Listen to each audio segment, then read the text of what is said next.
I draw all the time. I always have a sketchbook with me. A lot of it could be considered doodling, but most of my ideas start that way. It's a way for me to kind of turn off my brain and just kind of like get lost into something. Sometimes it'll turn into a painting, or other times it turns into a sculpture. I grew up playing music.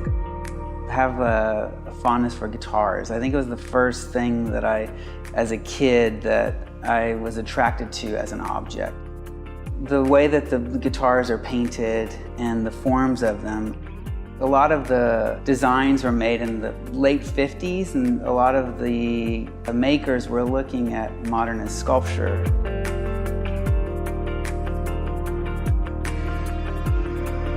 I started out as a painter, adding things to the surface. Started building off of the wall and spilling into the room. And when I first started making sculptures, I went to what felt comfortable to me, which was plywood, what skateboards are made out of, and started cutting it up and thinking, how can I turn this into something that's three-dimensional? I realized that I like sculpture that exists somewhere in between 2 dimensions and 3 dimensions. It goes back to Cubism, this whole idea of creating an illusion of depth that's kind of, tiptoeing into that space and then bringing the viewer back to the surface.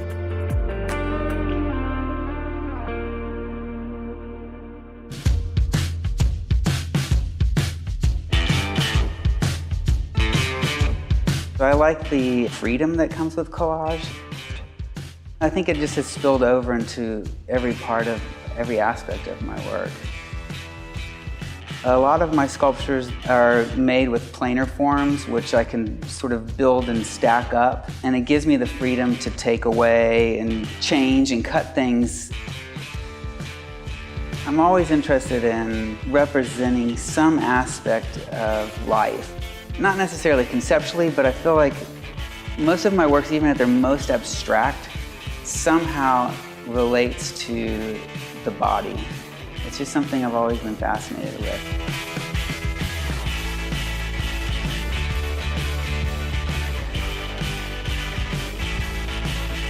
I like to play around a lot with scale, and I make things that, that you feel like you want to hold in your hand. Some sculptures that are maybe 20 feet tall. It's almost like immediately you're aware of the scale of your body in relationship to it.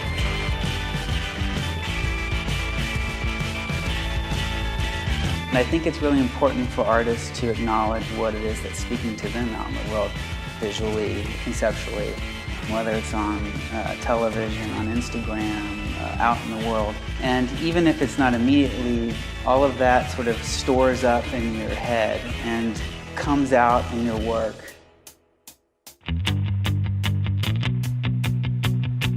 Paper making has been amazing. I'd never done that before. And it's not like the traditional sense of paper making. Sculptures that you wouldn't necessarily know were made out of paper. I've done things that I never would have imagined. I'm using the same language, but a different approach, which has been really refreshing and exciting for me. The staff put me at ease, and it's kind of has allowed me to really push myself. The staff here was like, they wanted to be challenged. It was always like, great, let's try to make this happen. And everyone wants you to succeed, make something great, something new that you haven't made before. I came to STPI not knowing what to expect, and when I got here, I was really just kind of blown away by the energy. I've been able to cycle through ideas so fast. Probably the most positive art experience I think I've ever had.